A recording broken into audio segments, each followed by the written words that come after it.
I'm Annie and I'm doing the PhD research with you guys for the next 3.5 years. So enjoy. But I was also with Catherine when we were doing the research over the summer with Phil Stadden, he's the one that did the AHDB research with most of you, and then Catherine and I just extended that on with the research that she's just shown you and that I'm about to show you. So, like I say, really sorry I didn't do the introduction first of all, but I just thought let's get on with it really quickly so that she can do what she needs to do as well. My presentation is a slightly different format to hers. So hers was looking at the microarthropods and the plant diversity. Mine's on mycorrhizal fungi, but I did look at the plant diversity as well, but I'm not going to focus on it just as much. So I'm just going to run over really quickly the methods that I use, because I know, Jane, when you were doing some of the soil sampling stuff in the lab, it was really interesting to see what the whole process was. I'm going to combine the findings and the explanations together just to try and keep it a little bit more sort of concise. Obviously, if you would like to read my 15,000 word dissertation, I can send it to you and you can send yourselves to sleep. But obviously that will have more information, and we've got the rest of the afternoon to talk about it as well. And then just what's next, just to what we can actually do with information that we've got. So grasslands being one of the most dominant ecosystems in the world, it covers about 40% of terrestrial habitats. So it is really important to understand how important this, just because it's just focusing on your farms, it's in the global context, it's really significant. They're highly diverse. The only continent in the world that doesn't have grasslands is the Antarctic. So if you imagine the diversity of environments from all the other continents, grasslands obviously have to put up with an awful lot of different varying factors, environmentally especially. They are a huge contributor to ecosystem services.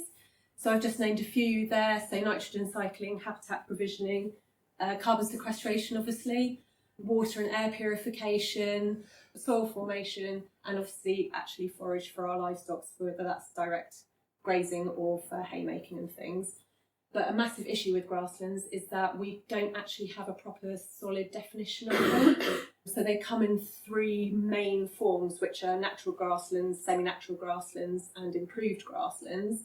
And most of agriculture falls under those improved grasslands, but obviously that doesn't mean that those other two areas are outside of herbivorous activity. So there's a slight difficulty with what actually constitutes grassland and what actually is the scope of it. So for example, as a grassland goes into scrubland, do you put the barrier between where the grass finishes and the scrubland starts, but there's a bit of a mix, so it's just actually a difficulty defining what a grassland is, which sounds ridiculous, but that is an issue. And the reason it is an issue is because of management and actually making sure they're being looked after properly and how to look after them. So they are at risk with mismanagement and degradation.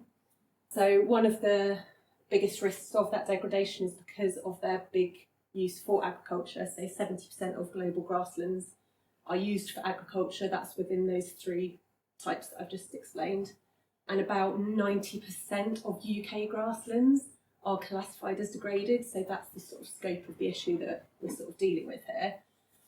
So there's four main categories of effects that livestock can have on grasslands, which is evolutionary history, grazing intensity, plant productivity, and type of herbivore, for which our research, or my research, deals mostly with the last three, but obviously I have understood, put into sort of some idea of the evolutionary history, because obviously there's always this thing that if you go back however many thousands of years, the entire UK would be forested, which is not the case at all, because we had large herbivores here and they would have kept areas of grassland open basically. They would have kept that ecological succession at bay to enable this sort of mosaic of habitats. So there's a long evolutionary history between grasslands and being eaten basically, but agriculture has sort of changed the way grasslands are being used and how they're reacting to herbivores and things like that. So with grazing intensity, the type of grazing, the agrochemical applications, so applying fertilisers and things like that, mask the effect of what's actually happening with grasslands. So you can look at a grassland and think, wow, it's doing really well, it's being really productive. because you've got this masking effect of the fertilisers or whatever else you're putting on them, which might actually be that your underlying sort of system function of the soil and of the grassland isn't working quite as well, but the agrochemicals are sort of masking that a little bit. So this isn't directed at you necessarily, this is just, like I say, just giving it a sort of wider context. My focus was on mycorrhizal fungi, so I just wanted to give a really quick overview of mycorrhizal fungi just so that everyone's on an even keel, because I certainly learnt a lot doing it anyway. So you guys probably recognise this from the AHDB project. This was all your DNA analysis results from the research that you guys did with Phil. That just gives you a very, very broad idea of all the context of how many different types and species of fungi there are. So mycorrhizal fungi itself, they have developed 80% of all terrestrial plants and 90% of all vascular plants have this association, which has occurred over the last 410 million years. And they're actually attributed now, we think, with plants' success of colonising the land. So that's how important they are and that's how intrinsic they are with plants' evolution and development and things like that. Some plants can't even begin growing unless they have a mycorrhizal relationship, and 6 families of plants, I think it is, within the whole plant kingdom don't have mycorrhizal relationships, and it's thought that that's actually reverse evolution, that they've actually lost that relationship, not that they never had it in the beginning. So that just gives you an idea of how important and how intrinsically linked they are. Very, very basically, they exchange nutrients with one another. So fungi provide nutrients, especially phosphorus and sugars, in exchange for carbon from the plants, very basically, but they do a whole lot more than that as well, which I will touch on a little bit later. So don't worry about reading all of this. This just gives you an idea of, very broadly, how mycorrhizal types are split. So you've got the ectomycorrhizal there. So they're mostly associated with tree and shrubby plant types. So we're actually dealing with endomycorrhiza here. And within that, the Abuscular mycorrhizae, which is the most dominant mycorrhizal species. But this just sort of gives you an idea of how broad-ranging they are and also how specific they can be as well. So the ericoid one, which doesn't have anything, is mostly for acid-loving plants.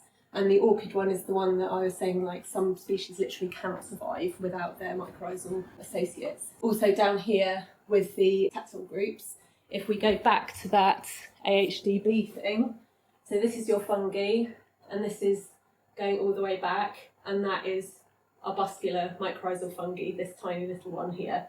So that just gives you the scope of the entire thing.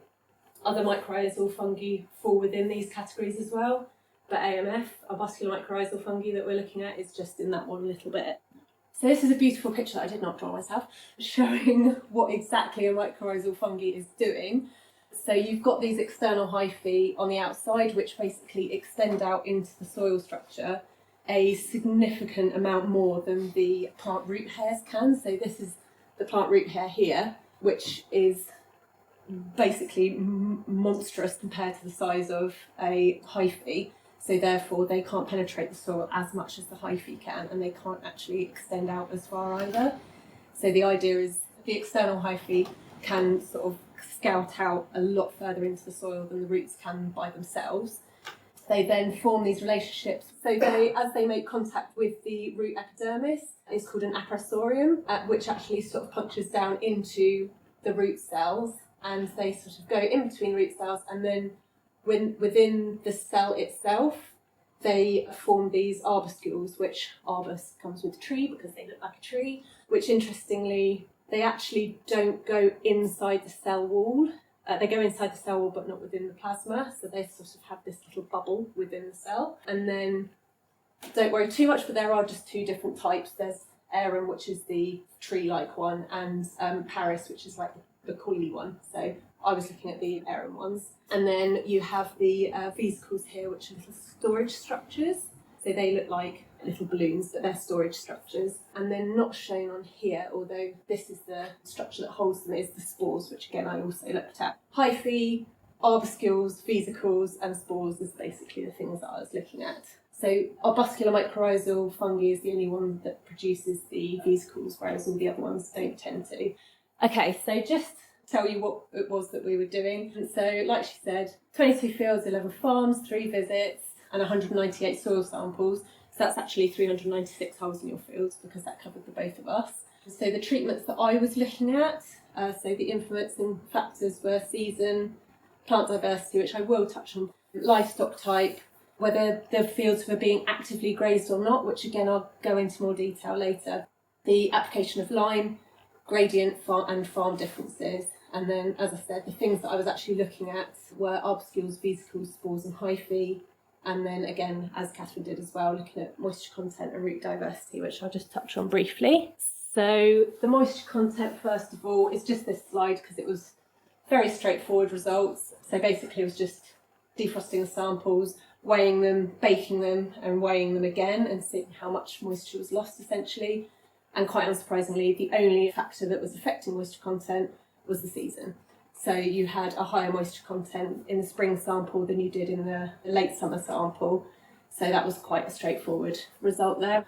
With the next bit, the process for staining was quite a long one and took quite a long time just for how long things had to be stained for and stuff. And again, defrosting, weighing the samples while they were still in their bulk soil sample, fractioning it, which was basically just trying to isolate the roots, just trying to get the roots out, and then weighing just the roots within that soil sample to get the root density. Then they were chopped up into equal 1 to 2 centimetre fragments, and any of the thick or dead roots were taken out because they just don't stain, or they don't stain as well. And then, although obviously I'd done my best to clean them, they had to be cleared using potassium hydroxide, which prepares them for the staining process as well. Without that, they wouldn't stain properly. And then making sure the potassium hydroxide was cleaned and cleared properly off the roots, staining it with an ink vinegar mix, and then clearing that again, leaving them overnight to destain, and then popping them on the microscope slide, having a look at them down the microscope. So I had to line up 10 little fragments each, look at them down a microscope at 400 magnification, and then try and find all these bits and pieces. So these are all your soil samples here, and I was really surprised how different just the soil colours were. So they're all in their farm groups, so you can see like the range of colours. So these are really, really brown, which I think that was H, and there are just a huge range of different coloured soils just within this small area, as it were. This is the fractioning process, so going through all the sieves, taking out like the big stuff and then trying to take out all the little roots, like as many roots as possible. So this was the destaining, so you can see it's still quite blue, but that is just how they looked. And then these are my little tiny weeny fragments all up on the microscope, and then here they are on the microscope, and just taking pictures and things of that and running down, basically looking at every single individual fragment all the way along to see how many of each of these things was on there. Oh, results, yeah. Really quickly about the results, I'm only presenting statistically significant results, which, as Chris and Julie will tell you, as researchers we love statistically significant results that give a positive result, but it should be said that just because these are the ones that had statistical significance doesn't mean ones that didn't come up with statistical significance are any less important. I'm only just showing you these because they're more interesting and exciting, but just to keep that in mind. This is the root density one, so high plant diversity had higher root density, which would make sense because each of your plants are filling in different niches. So instead of having, for example, loads of carrots all competing for exactly the same resource, you've got loads of different types of species that are all taking something completely different from the soil, and you get a much better nutrient buffer because it's not just an overload of exactly the same resource requirement, basically, which is important to know because I'll talk about that a little bit later as well. The non-application of lime, couldn't really, at this time, work out why that was the case, whether it was just because lime affects the pH and therefore affects the nutrient availability, but I just didn't have enough information at that particular point. And then I did do a cross-reference between 3 things, so root density, farming difference and season, and the only difference was between the farms. So D here had overall the lowest root density, So although this one has that single field has the lowest, overall D had the lowest because obviously this second field of Humphreys had a much higher count, and G had the highest overall root density. But across spring, summer and autumn there was no statistical difference. But it's still interesting to note how it does sort of fluctuate across all the fields and farms as well, even within the different seasons. But that's why I say that wasn't statistically significant, but it's still interesting to see because there is that sort of fluctuation. Staying on the seasons, these two, so the hyphae and the spores, were the only statistically significant results from the seasons. So the hyphae in summer had the highest hyphal abundance, which is possibly explained based on other people's research. And there are so many variations with all the results as well that it makes it quite difficult to understand exactly what's going on, but this is my explanation of it. So obviously as the plants are starting to kick back into growing, between spring and summer, their demand for nutrients will increase as they're putting on their growth. So therefore their demand on their mycorrhizal associates will increase, and therefore the hyphae will start extending out over the seasons, and that's why you get a higher count in summer than you do in spring. With spores, it was kind of the opposite, so you had higher spore counts in spring than you did in summer. So based on other research as well, depending on the species of mycorrhizal fungi, they either release their spores in the spring. As the temperature rises, it sort of kicks them out of dormancy basically and sends the spores out. But then other research suggested that some mycorrhizal fungi actually sporulate after their host plant has flowered, which also does relate to this research because the dominance, again with the plant diversity, showed that a lot of the dominant species in the grasslands were ones that flowered in spring. So you had the flowering in spring of the plant, it flowered, and then the mycorrhizal fungi spored afterwards. But that might just mean that you had a dominance of that particular type of mycorrhizal species in your fields. Because if you've got other flowering plants at different times, you'll have different sporing. So very quickly on the plant diversity, for me, arbuscules and vesicles were the statistically significant result. So not hyphae or spores this time, but arbuscules and vesicles, which was a really interesting result for both of these. I'll talk about vesicles first because it's slightly easier to explain. So they had the lowest count when you had the lowest plant diversity. So as I was saying before, when you have this high plant diversity, you get a better nutrient buffering, so a better overall nutrient availability, which would explain the low count of vesicles. So if you have low plant diversity and therefore low nutrient availability, everything that the mycorrhizal fungi are taking out of the soil to give to the plant is being used straight away. So the vesicles are not in use, they're using it straight away and they're not putting anything into storage.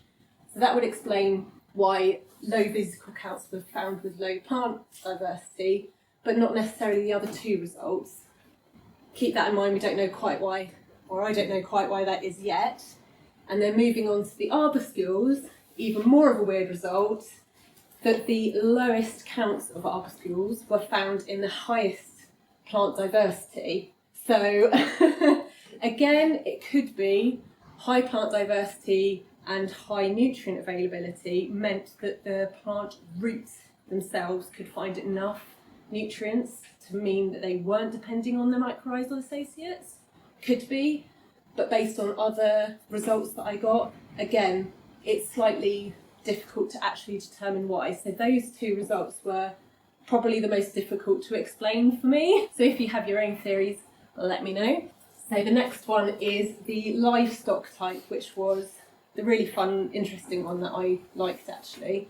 So arbuscules and hyphae this time were affected, so no effect on vesicles or spores this time. But sheep and cattle grazed together, not necessarily at the same time, but as long as they were put in the same field, for both arbuscules and hyphae had the best results. So for both of them, the explanation is potentially the same, that you get this sort of difference in grazing preference, grazing mechanism. So sheep tend to slice into the vegetation, whereas cattle pull and rip and things like that. So you've got a completely different grazing mechanism there. The amount at which the amount of vegetation they take, the duration that they're grazing, even, I did look into it and then realised I was going a bit off topic, but even excreta could change the dynamics of the soil composition. And other research has also showed that grazing sheep and cattle together does increase or improve soil organic matter as well, and bulk density. So again, for the hyphae potentially, that could explain why running sheep and cattle together has this sort of overall much more beneficial effect. This was the active grazing, which I think all of you are aware there's an awful lot of research already in sort of mainstream that were between active grazing and no grazing. So this was an unsurprising result in that having no grazing had the best hyphae abundance. Again, with the statistical significance thing, note that it did not affect arbuscules, vesicles or spores. It was only the hyphae, so that's interesting in itself. But also the timing of it, so each visit that we made, I got this result from each of those visits. So that's quite a short time frame, even just within those 3 visits. You're getting this sort of massive flux in how the hyphae are reacting to having grazing or not grazing. So some fields that I went in, obviously as you all know, it was, you had cattle on there and then you took them off, and then, I did my soil sample with nothing on there, and then the next time I went, I did have something on there. So that sort of short time frame is really interesting, how quickly it gave this result for the hyphae's reaction to that grazing. So that in itself, I think, is quite interesting. Obviously, the sort of thing that we wanted to know is the grazing type. So the whether it was mob grazing or strip grazing or continual grazing or anything like that.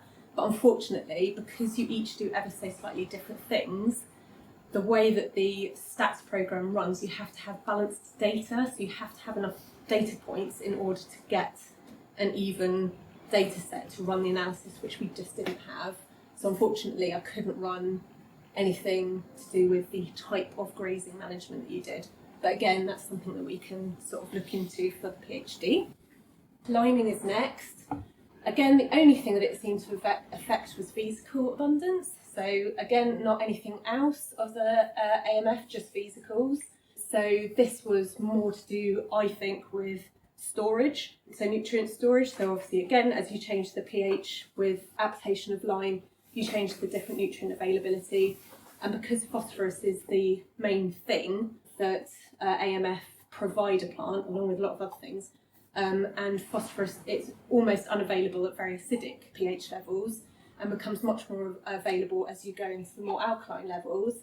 It could be that changing those levels change the requirement for these storage vessels, basically. I personally didn't run any statistical analysis on fertilisers because I didn't have enough information on them. So although we did all the interviews with you guys, and when I came out and chose all the fields, you gave me information as well. I just think there wasn't quite enough that I could categorically say that field was fertilised or that one wasn't, or whatever it was. And I think it changed as well as I was sort of going through it. So I chose to admit it because I didn't have enough information.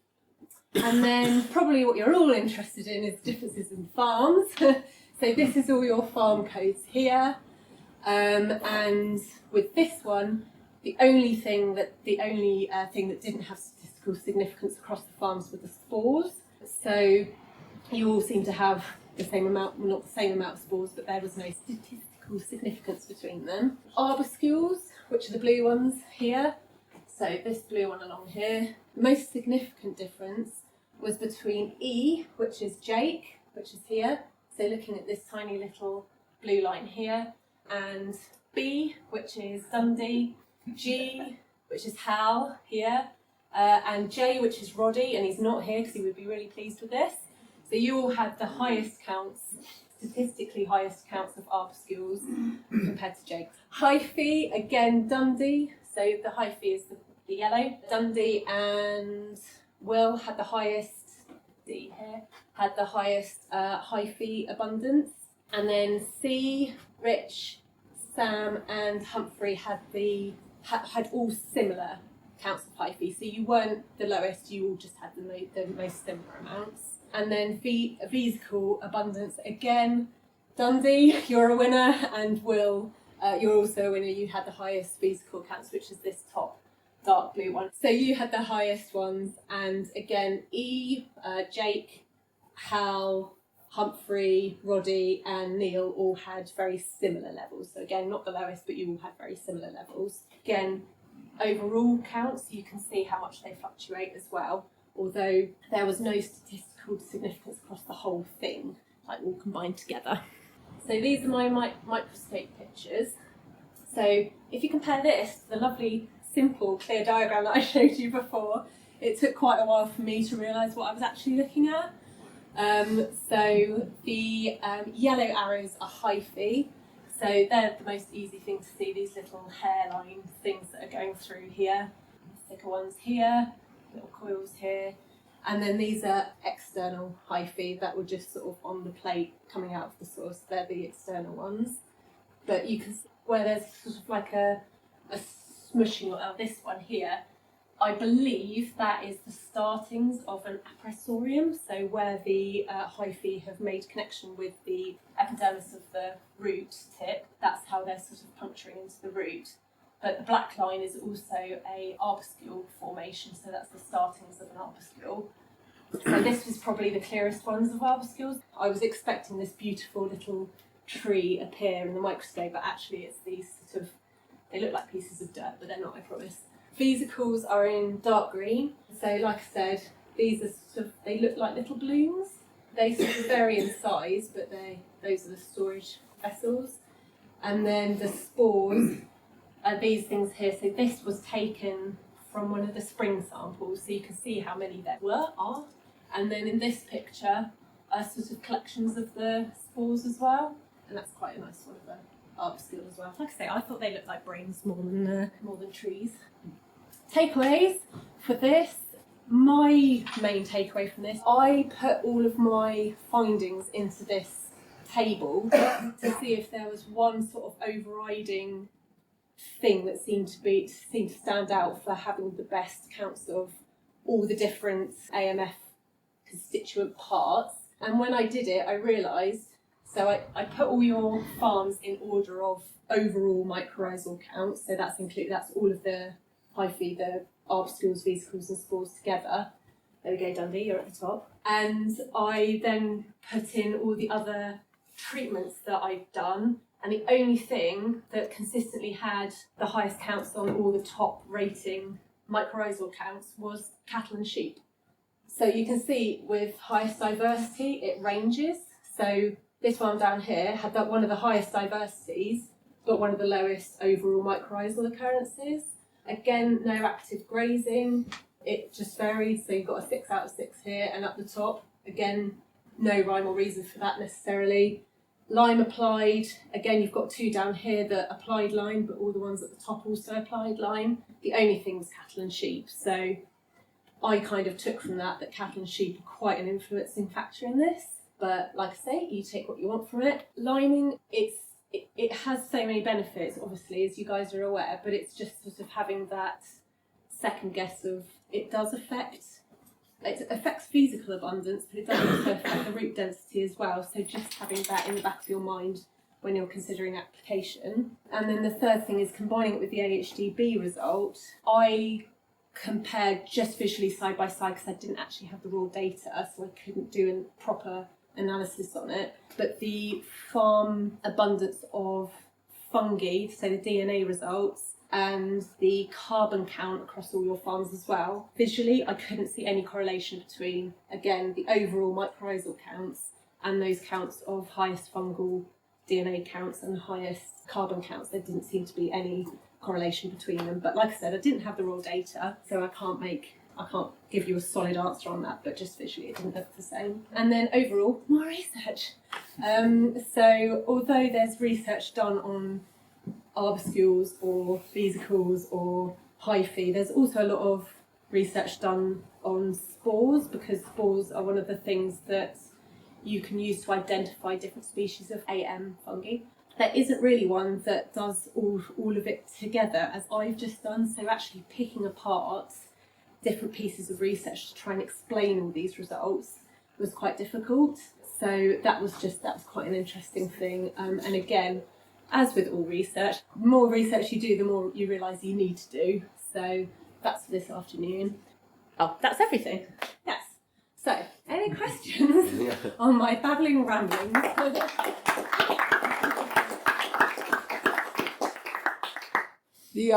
With the fungi, so through like the liquid carbon pathway, as they call it, don't they? Yes. When it's excluding out the sugars, does that happen externally or inside? Like, does that feed the vesicles or? Yeah, as far as I know, arbuscules? that would be with the arbuscule interchange, where the arbuscules are within the cell. Within the cell. It's that's the exchange site basically. So where you have the cell wall and then you have the membrane, they puncture the cell wall, and then it's where they then sort of create a pocket in the cell membrane, and that's sort of That's where they exchange. Yeah, basically that sort of gap between the arbuscule cell wall and the plant cell wall, it's sort of like this exchange site where that's where it all occurs, as far as I know. It's epic, isn't it? I forgot that they like get properly inside the plant, don't they? It's They don't cool. just like hug onto the externalities of it. The ectomycorrhizal, that's what they do. They just create this sheath around the outside, and they just. Julie's very reassuringly nodding at me. But yeah, I did actually bring a book with me, so you can have it through it. But is there much interaction of the ectomycorrhizal fungi with existing endomycorrhizal fungi within the plant? Is there another exchange mechanism of hyphae outside of the plant, from different species of fungi? Yeah, so plants do have multiple. Yeah, they can make relationships between multiple species of mycorrhizal fungi, or they can just have one species. But most of the time, it's lots of different species. So the ectomycorrhizae are usually just within their sort of tree and shrub friends, right? Okay, and then the endo are sort of more the vascular.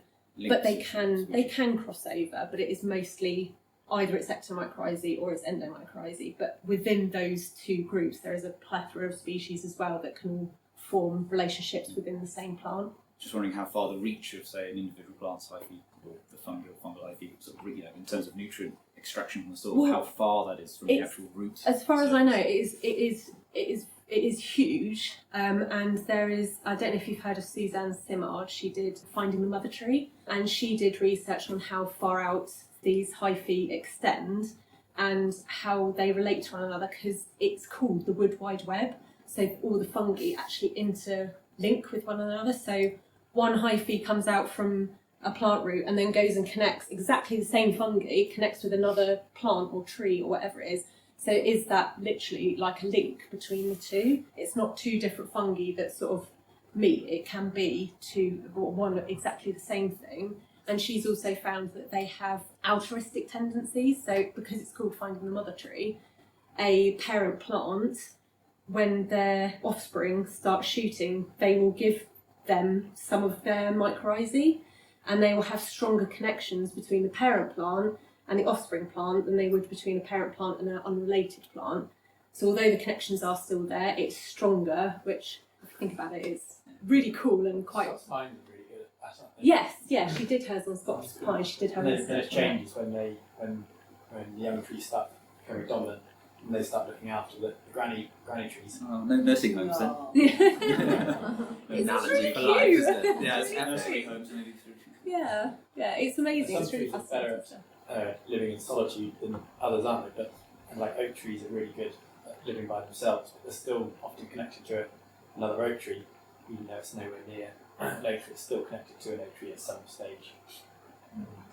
Because they can send out signals to one another if they're being eaten. They'll send warning signals, because trees in Africa do that, don't they? They if giraffes are eating one, they send out signals. I think that's in the air, but the same thing happens on the ground as well. Exactly, yeah. It's awesome, isn't it? Because I think Catherine touched on it as well, but they improve pathogenic resistance as well. So either by literally this sort of fungal sheath that happens around the plant root either creates a physical barrier, or they give them sort of the right sort of better resistance, or it even just destroys the pathogens before they even get anywhere near. So again, that's how they support trees as well. And because they have the hyphae have exudates, like sticky stuff. They bind the soil too, so soil formation is really important. Like I say, they do loads of really interesting stuff other than just nutrient exchange. But Could you explain to me the difference between significant and not significant? And were there many things within your research that maybe came up as statistically not significant, but actually quite important and relevant to us? So statistical significance is anything under 0.05. What that actually means, I don't know. You guys might be able to answer better, but just from a purely mathematical perspective, that is the point at which significance becomes statistically significant or not significant. So it is just an arbitrary number, but it just allows you to realise that it is more significant than not significant, if that makes sense. It's maths, and it doesn't make sense to me. I think with regards to the second part of your question, the fact that things that were statistically significant, but they only affected one constituent part of the mycorrhizal fungi, but not all the others, I found really interesting, because I thought that it would be, if it affects one thing, it affects all of it. But obviously, because they all do different functions, they're obviously going to all be affected by different things. That's why I said with the last bit, just like you said, with just knowing what's going to make the biggest difference, that's why I did this thing, to see if there was any relationship between all of the parts together and what management practices you're actually doing. So that's why it came up with this cattle and sheep thing, which to me was quite surprising. Not surprising, but I was like, oh, okay, that's the thing that is the most, that appears to be the most contributing factor to good mycorrhizal counts, if that makes sense. Does that answer your question? Yeah. Or have I just been a politician and gone around in circles? No. It's just if you can, it's looking at data and saying, well, regardless of the significance, is there trend and is that relevant? As opposed to saying, we'll throw it all out because there's no statistical significance. Yeah. But there are trends here to say, well, if you go in that direction rather than that direction, that would be a good thing. Yeah. And that maybe won't be such a good thing. I mean, we collected more data. Yeah. You can push it from that. Okay. The- 5 over So- 9 slightly. Yeah, so I think the limitations, you've only got 11 farms, and so you've got lots and lots of samples, but quite a small hub of farms. So if you want more. So if we were to create farmer groups or clusters, then how many farms do you need to make the data significant? And then you need the management types and the replicas of each one of those, so it becomes huge. I mean, the significance is... Those are your variables. Yeah. I mean, even just taking all your 11 farms and doing more fields within those farms will give you, us, a lot more data to actually... Because that might change this completely, because you've got a larger data set, you're therefore spreading out your statistical significance, whatever, far wider. So it might turn out that actually all these results will change or alter slightly the more data you have. And there's also time as well, which might be interesting with some of this. So none of is legacy of the land taken into account as well. So history. Yeah. So these farms come up very high, very low intensity, and not disturbed for many years. That was really solid. Yeah, again, that's I think possibly what Howard's touching on there is over a period of time. So obviously this was just done this year. If I did it again next year, not quite in the new year, next year, the year after that, the year after that, it might show, for example, yours and Dundee's farms, which haven't really changed. They are really even, so you will always have sort of that constant level, whereas for example, I'm going to pick on him because he's not here at Roddy's farm, because he's just changed his management, so he's just taken out his potato. He's ruined your research, basically. He has basically ruined my research and should be admitted from... No, but honestly, so looking at his, you might see that the baseline was really low and it actually goes really high up.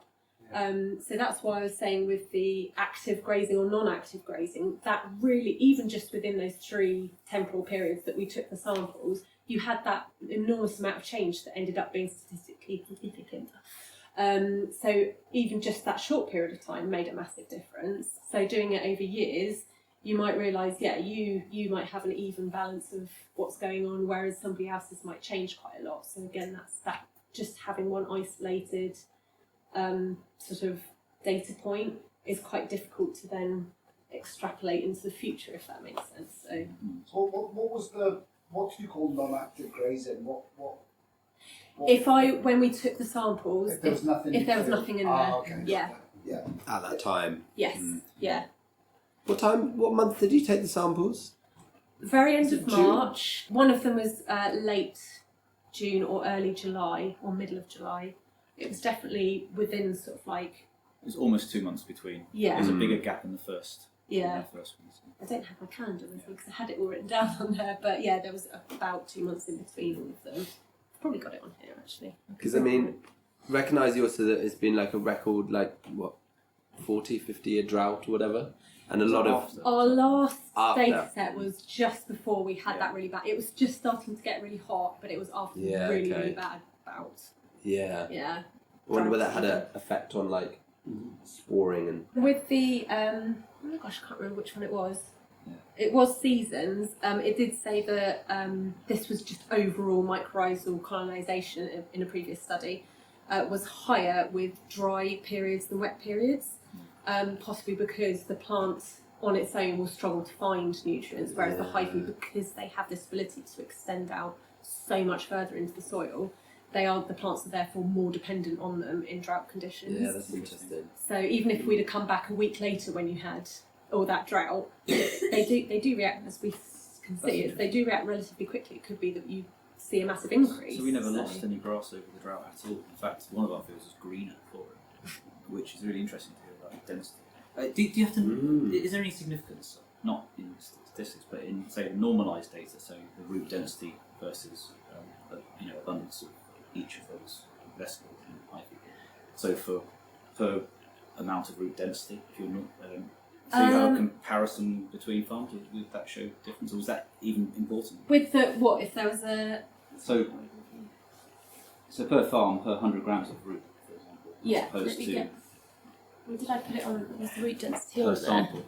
there? So root density. So that is the per farm. Yeah, and that's. So this is when I did the clearing process, when I extracted all the roots from that. Yeah, that's sample, what's remaining. That is the root that I got from the soil. So that compared to the abundance of the MF, then is there any importance in there being say per 100 grams of root from each farm? Oh, so if you've got a lot. Yeah.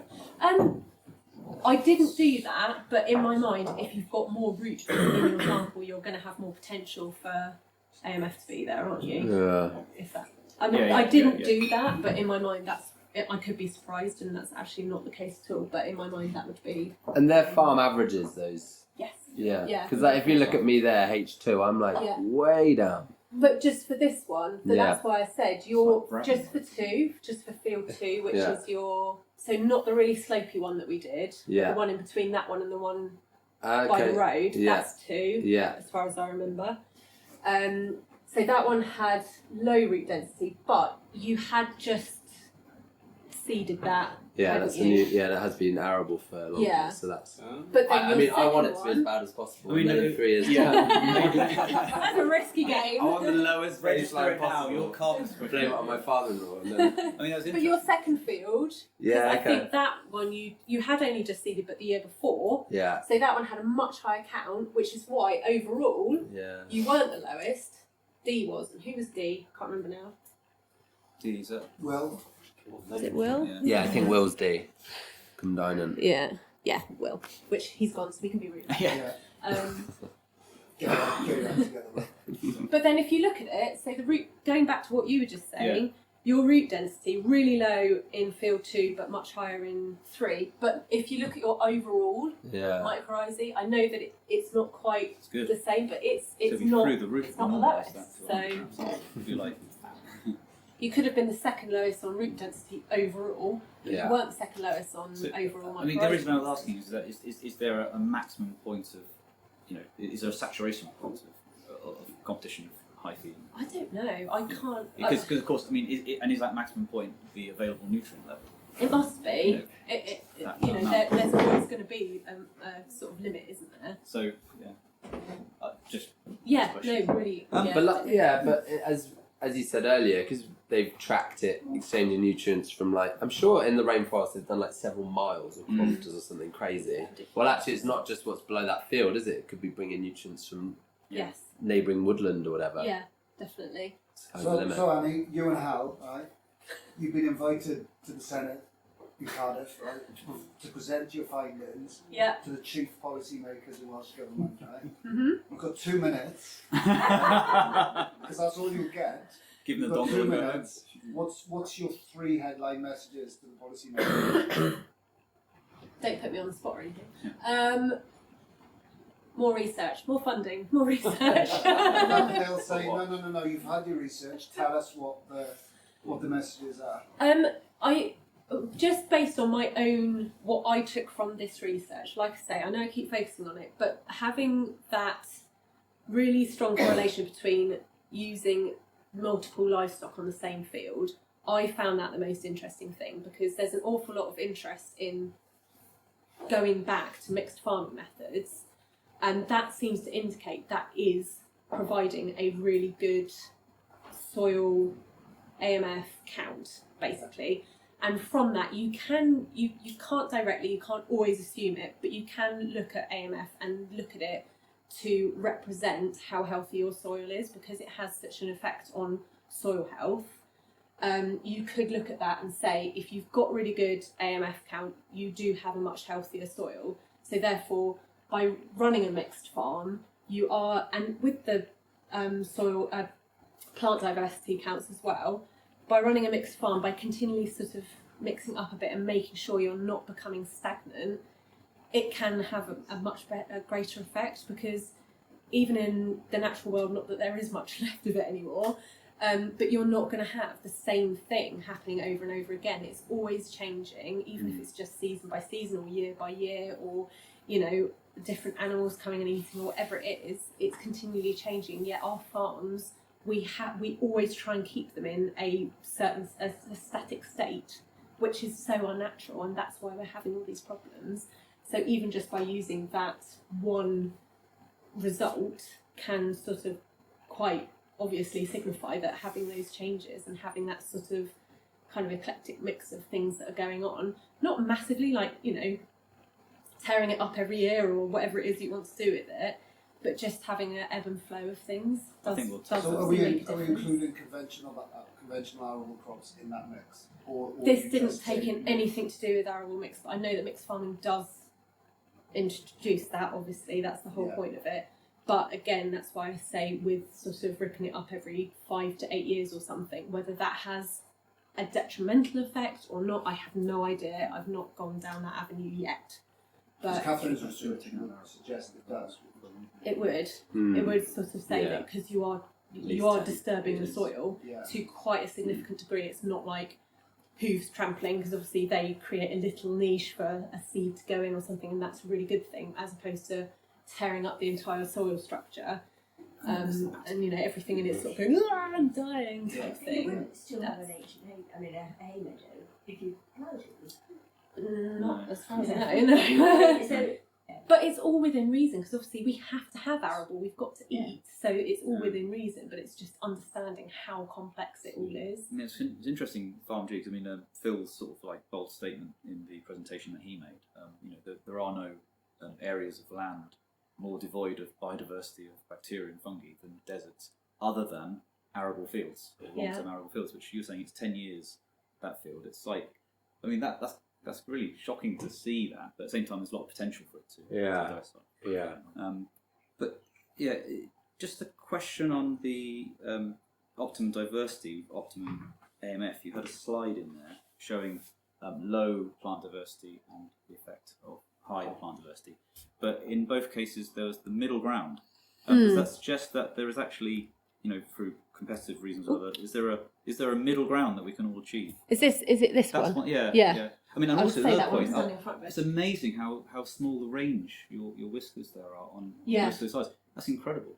This was the weirdest really one good that I found that I correlation, couldn't. There was sort of no rhyme or reason. I could explain certain parts of it, but other parts of it were really odd. And if it is something, like I say, if it's something to do with nutrient availability, why didn't it affect hyphae? Yeah. You know, if there's lower nutrient availability, you would think that the hyphae would extend out further to get more. So it's difficult. What is medium plant diversity in terms of? That was. Hang on, I will tell and you. rank diversity. Because the other thing that Phil was saying, that like on the fringes of deserts, you have you might have more diversity purely for competitive reasons. You have an increase, a huge flourish of diversity just for survival. So just having diversity alone, if you're measuring this, is not necessarily a sign that your soil is amazing. It could be that you got it all wrong.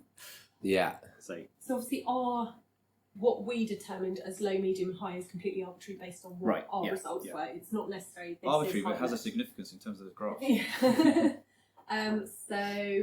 Low was anything up to 6 species of plants. Medium was between 7 and 9 by the looks of it. Yep, 7 This is within a quadrat. Yes. Yeah. And then high was anything above, was 10 and above, 10 species and above. Okay. So yeah, obviously, I can't remember if Catherine said with the plant diversity, when we say low, medium, or high, or 10 species of plants, whatever, that was exactly like you say, Humphrey, within the quadrat. So, Garrett, when we went and walked across your field and looked at all the plants, you were like, oh, I counted like 32 species or something. To look at your data, you'd be like, well, I don't have 10 species in there. That was just within a quadrat. It doesn't mean the whole farm. So you've got to remember that bit as well. I do nettles and thistles. And one thistle in this. Every plant's a perfect. Yeah. Exactly, yeah. The grazing. Sorry if there's other questions. With the grazing, you showed active or not active fields grazing. How sensitive are the hyphae to the grazing? How quickly are they damaged, and how quickly do they recover? It's not something you would have researched this time, but there's evidence for this. Well, you say that. Within 2 months there was that recovered. change, isn't there? Yeah. Okay. So I actually I've got it on. Then for just thinking of livestock and grazers, it's quite a positive thing then. That actually, like for example, now at winter with lower activity, outwintering animals, which is always my fear, turns out, why not? Yeah. Especially if you're looking at other impacts like phosphates from bedding. You want to reduce that, so you might as well leave them outside if the impact is minimal and the recovery is so strong. They're practical things that you can take from this. So I know it's anecdotal, really. Yeah. Not much study. Would it be worth throwing any curveballs into the samples, though? Maybe the others, under a hedge, a riverbank, a woodland sample. Yeah.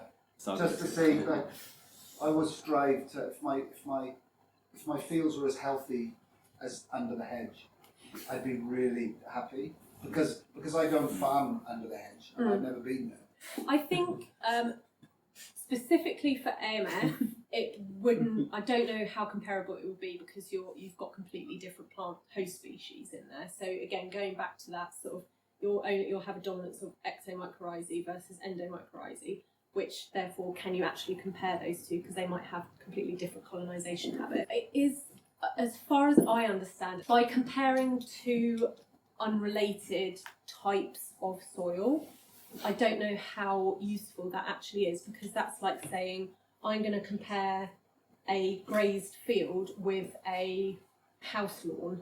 They're great. They're two types of grassland, two types of grass. But you can't really compare them because they're quite different management styles and history and all that kind of stuff. So and the use of that comparison as well.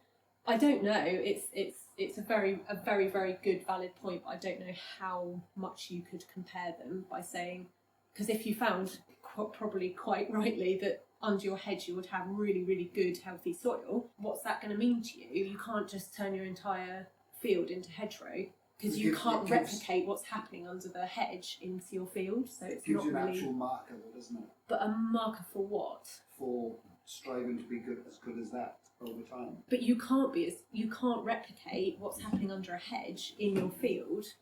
You can replicate what's happening on your farm with Dundee's, if she's got the, if she's got a really good count and you want to get there, you can do that, but you can't necessarily say, well, it's really good under the hedge, so I'm going to try and do whatever it is that's happening under the hedge, because you can't. Like I say, you'd have to just turn your entire field into hedge in order to get to that point. Yeah. Does that make sense? Is that because the AMF are so specific to the plant, or more specific? No, I just mean like the entire sort of ecosystem that happens under the hedge is really, it is its own system going on there compared to what's happening in the field. Yeah. So you could say whatever's happening in an arable field compared to a pasture field or compared to a woodland, well, you can't really compare them because they're doing completely different things. So leading on from that, did the silver pasture, was that yours, Will? On Sam's. Yeah. Sam's, was that considered in this? No, because there was only that one. Actually, Jake's got something. Can't see him anymore. Yeah, he's got fruits that they've only just been planted. So again, as I say, with balancing the data and stuff, just having one data point, you can't really do much with that, unfortunately. So a different question. With yours and Catherine's, have you had much chance to compare notes or discuss the similarities or overlaps, like correlation between some of the data you have with, say, abundance of mycorrhizal fungi and the microarthropods? Did you? In short, no. We definitely didn't compare as much as we wanted to because it was on such a tight sort of time frame. That was the idea, that we were going to collect it all together, smush it all together and look at each other's and see and have it in comparison and stuff. But unfortunately, it was just such a oh god, we need to submit, and then afterwards it was trying to sort of collate it all together and stuff. So in short, no, we haven't done that to the extent that I'd like. But that's what I want to do. I want to get her research and try and amalgamate it into this in order to then inform other stuff. And that also stuff. With the AHDB stuff as exactly. well. So there could be a lot more to come out of it. So, exactly. Well, what's not significant now then, over time, might become significant because it's data. No, it's really interesting to see that, and also to have read Phil's paper with the cliff edge, of that maximum stocking rate. Yes. That really stocking rate makes no difference in such a vast range, and then suddenly it's AMF gone. Definitely. And then to see this, we have also plant diversity, and not necessarily any better. Necessarily, As there's more research done, will it just become aware that everything is more dynamic and more complex than you can really get a handle on?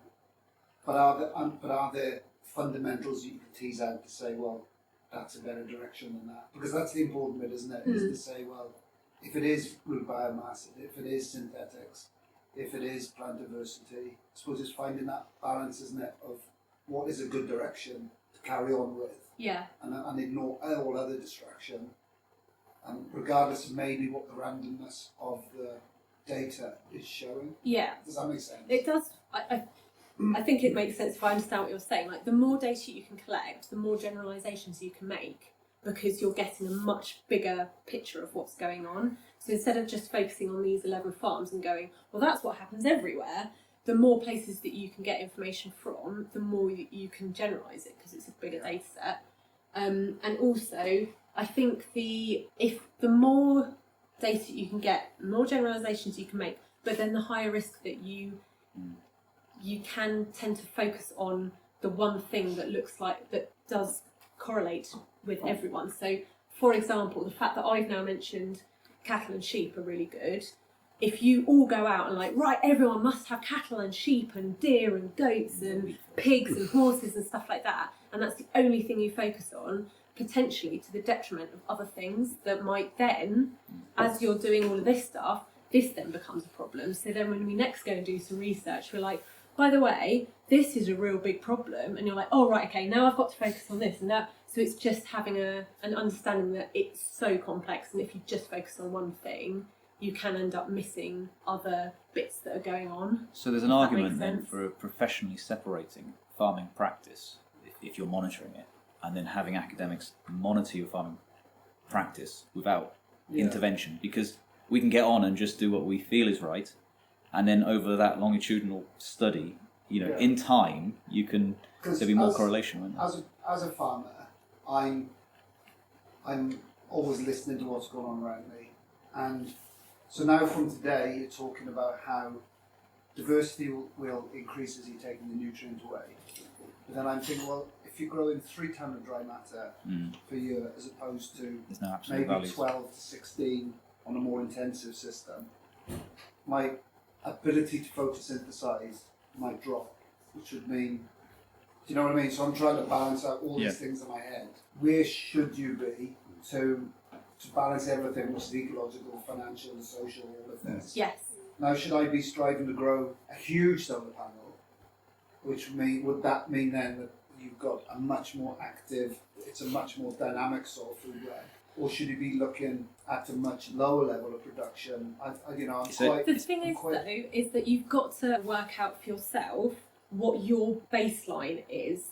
So if you're comparing your farm practices, your soil, your management, whatever it is, with somebody else on a completely different soil type or whatever it is, you will never compare. If you are as good as your farm and your requirements, either financial or time, whatever it is, if you are already as good as you can possibly be, although you might be able to change something that makes your AMF count even better, as I was saying, it might be to the detriment of your stock, of your cows or your income or something like that, and therefore it's not viable, is it?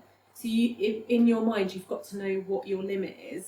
So you've got to sort of be able to balance all your requirements out, which is something that I want to focus on with this PhD as well, is understanding what all your It would be quite requirements are. interesting to have maybe a semi-intensive grass-based dairy farm, Because he knows numbers. To see how he compares in that he's, it's high impact, it's a fair bit of input, it's fast recycling of nutrients. Yeah. Maybe that's all. And he's direct drilling, isn't he? Direct drilling.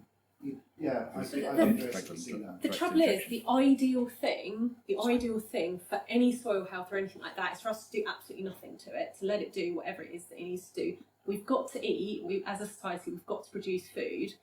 So you've got to understand your own balance of what you want to achieve, because there is a scheme, what's it called, 4 per mil or something, where it's trying to get a certain level of carbon within the soil. But the trouble is, especially for your soil type in this area, you may never achieve that, no matter what you do to your soil, no matter what, even if you let the brakes off completely, come away from farming and just open a nature reserve, you may never ever achieve that level. So you just shouldn't even be aiming for that. You should be aiming what your particular requirements are best suited for, all of them, because that's the trouble with just looking at specific things like this. I'm not taking into account anything that you guys individually personally do, what you each have to think about every single day of how you're going to manage things. This is purely just science type thing, whereas you've got to account for all those other variables as well. So from a policy perspective, this is super interesting, because I think one of the most interesting parts of the Sustainable Farming Scheme in Wales is something called the Farm Sustainability Review, which will be an annual sustainability assessment that farmers will do as part of the package. And what will be interesting from this is thinking about, are there any sort of proxy measures that can come from your very detailed analysis? Is it, all farmers doing an earthworm count each year across their fields? Is that a good enough proxy? Some of the things you're looking at, because as you've shown, it's all case by case, a million different dependencies coming in and out, and ultimately the reason why Welsh Government are introducing the Farm Sustainability Review is so that eventually all farmers can be paid for impact rather than practices, because again, the practices are so case by case dependent, and actually it's by paying for soil health or water quality or biodiversity allows for that diversity of different practices. And then if you look at diversity as a case, sort of increased diversity, and suggested that maybe there could be an impact with carbon from the AHDB. Some of, in fact, almost nearly all of the most diverse farms in terms of species, taxonomic results had by far the least. It was an inverse correlation. So. And I think, again, when it was being made, the point being made, like if you imagine peat bogs, very high carbon, very low diversity, all of it anaerobic and not very good for your soil. And then, But which again, that's why we won't even mention tree planting. Julie does an awful lot of carbon research and things. So your interest is carbon, but if we all just focused on carbon, that misses out on a lot of other things as well that are all contributing. So exactly as Hal's just said, if we all just went, oh my God, my carbon's really low, and do everything you can to increase the carbon, you then might completely destroy your biodiversity. Or not destroy it, but it might then, as the as the carbon goes up, it goes down. All things in balance. Yeah. So you might be again saying about the as Rich was saying as well, but having it across the years as well, you might see that your balance of AMF counts, if that's what you want to go with, are really nice and even, and therefore whatever it is that you're doing is good and it's balanced and it's just keeping everything going along and you're doing the best you can. If you do one thing one year, so you dump a load of, artificial nitrogen or something, and your count plummets down, you'll know that wasn't a great decision or something. But if you've got this balance all the way along, you're doing the best that you can for everything that you've got to consider. You might never get to the point that Dundee is or whatever, but she's in a completely different area to and you if as to well. consider also that we're sampling down to 150 mil in the most active carbon region of the soil. Yeah. In terms of carbon storage. I mean, the carbon thing, the funding of carbon, and because of course what we're really all being pushed away from actually viewing is that the production of gases and of carbon, or release of carbon, fossil fuels, could never be sequestered, most likely, in these systems, or any system. We seem to be distracted. I mean, it'd be quite nice to have, in the long term, this data happening, and we carry on farming, so that we have like a really nice long-term view of what the effect of our farming is. The nice thing about your research is you're not trying to prove one thing is no nitrogen or nitrogen. Or, you're not trying to prove one factor. You're kind of observing what's happening. So you're not paid by a big business who's trying to prove a particular outcome. So I think that's really valuable as well, because we'll see what happens as it goes on. If you can get more in, because again, more data. I mean, these guys know. We'll go right into that. Yeah. They're the ones and Humphrey need to speak to because they know everyone. I hope you don't think I'm attacking you. I'm just saying, like, just come in the dark. You can go anywhere. Under the hedges, or. I just try to support. You might be doing the absolute best, and that's these are just the best thing ever. But you've got bragging rights now. Did you see that blue section? That was huge. Sorry, I was. Yeah, can I just ask about carbon audits? There's loads of different toolkits, isn't there, out for farmers at the moment? I believe so. And everyone's scrambling around to see how they're going to replace the BPS when that happens. And even though time isn't on your side, time isn't on the farmer's side in terms of how that payment's going to be, how they're going to put a fair system in place with that. So there's all these carbon toolkits going on at the moment. I was just wondering if you've got a view on which one seemed to be a good one. I'm going to divert that question either to Chris or Julie, because I don't have any experience. I don't think there's a decision either. We've been involved in a project recently for the UK Soil Carbon Code, trying to get together the minimum requirements for these different markets to all be consistent, because there's all the permanence and additionality and all of that. And then the testing regimes as well. I mean, we're able at great cost with our study, as everyone knows, to actually have very accurate mass spectrometry, weren't we? We had analysis at the most accurate level, and still the error is huge. Yeah. The only accurate measure of carbon is over, a decade. Multiple samples a year, because each sampling time, especially for 150 mil. Can I just ask then, how do you think the Welsh government might stand any chance then of putting the payments in place based on what? Yeah. Are they intending to? In time. In time, yeah. And I think DEFRA would want to as well at some point. But that's the. Well, I think Welsh government is saying you've got to have 10% tree cover, 10% habitat cover. They're trying to adjust things, but whether that makes any, I'm not even sure if that's what they're saying could happen. Yeah. But I was just wondering if there was a view of, if they're going to get it wrong no matter what they do, and time's running out, then to replace the BBS with something, and to put, and everyone's saying, oh, we'll take cattle, to get cattle do it. Well, there'll be a lot of people that can't do cattle for lots of reasons anyway, just as you were saying. So, it's the most simple things, what could be measured that might be a reflection, that might reward a farmer properly, because there'll be a lot of things, like I said, that can't change a lot of things about their farm. Yeah, I don't think they're going to, as far as I know, I don't think they're going to, at least begin with, prescribe a single tool.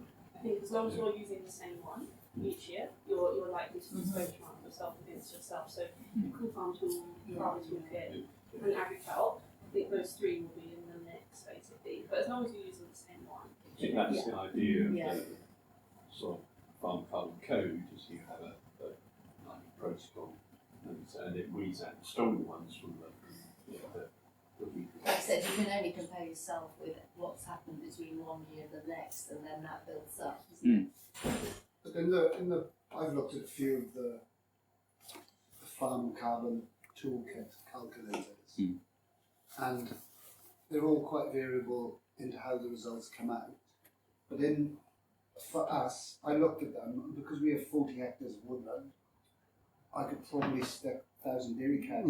Yeah, you'll come out really good. And I'll still come out all right. There is a tenant who's on an estate who hasn't got any access to any woodland at all. He's farming in an area that's 30% tree cover, yet on his tenanted land he has 0% tree cover. So his carbon calculation is a hell of a lot different to mine, where we've got 20% tree cover on the holding already. So it's a lot of, I'm not sure you can really pick through that, can you, to give one definitive. So if the industry hasn't got a standard, which you now know, let's just call ours the standard and roll it out. Sorry to interrupt, I think it smelled amazing where it was getting through. Thank you, Annie. Yeah, it was really interesting.